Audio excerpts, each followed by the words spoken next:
मन को मारू पटकी के टुक टुक है जाए, विष की क्यारी बोए के लुनता क्यों पछताए।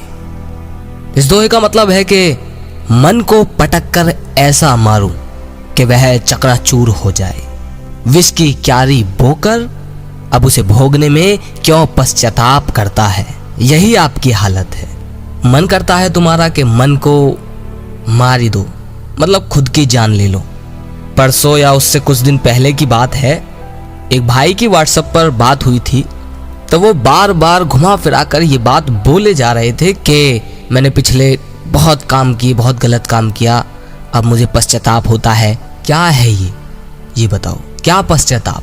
ऐसा क्या अनर्थ कर दिया तुमने कि तुम पश्चाताप कर रहे हो? कुछ अनर्थ है तुम्हारे जीवन में ऐसा? तुमने कुछ अपने दोहरे से अनर्थ नहीं किया, बस तुमने किसी को अति बनाया और किसी को जीवन में महत्व ही नहीं दिया।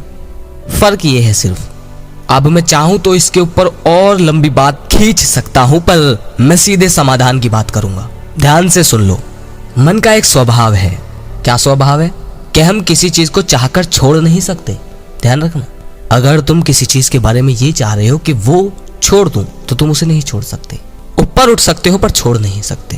तुम क्यों नहीं निकल पा रहे इससे? क्यों तुम्हारे जीवन पर ये छाई हुई है? क्योंकि तुमने इसे बुरा भी बहुत मान लिया है।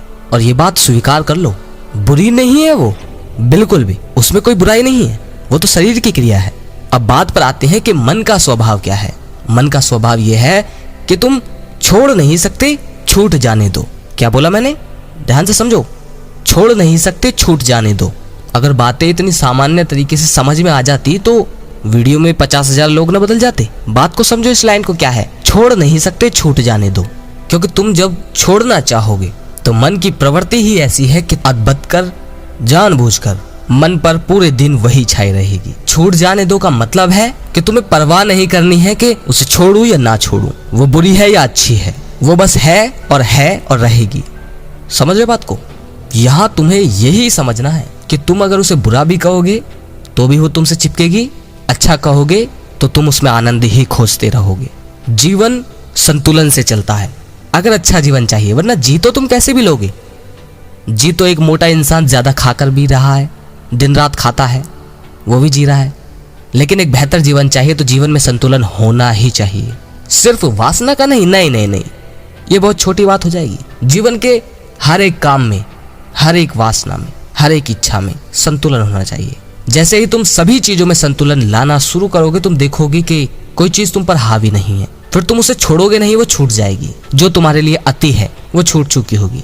लेकिन तुम चाहोगे कि मैं इसे छोड़ दूं, नहीं ये बहुत गलत है, तो तुम उसे नहीं छोड़ पाओगे, क्योंकि तुम्हारे दिमाग में यही चलता रहेगा। तुमने खुद देखा होगा कि आजकल के जितने भी ब्रह्मचारी हैं, जो नए वाले हैं, आधे से ज्यादा के दिमाग में वासना सबसे ज्यादा घूमती है, भले वो स्वीकार न करें। क्यों? क्योंकि वो भी ना तो देह को समझे ना मन को। जीवन में साफ लक्ष्य रखो। वासना आ रही है, ठीक है, आ रही है, ठीक, लेकिन वो आ इसीलिए रही है क्योंकि जीवन में बाकी कामों में असंतुलन है। जीवन के बाकी हिस्सों में असंतुलन पैदा कर रहे हो तुम। बाकी चीजों को भी संतुलित करोगे तो तुम देखोगे कि जो चीज तुम्हारे लिए पहाड़ थी वो थी ही नहीं। उम्मीद है कि बहुत भाइयों को मेरी बातों का मर्म समझ आ गया होगा कि करना क्या है। छोड़ नहीं सकते, छूट जाने दो। मगर लगे शेयर करने लायक तो शेयर जरूर कीजिए। अगली वीडियो में फिर मिलते हैं। जय श्री कृष्णा।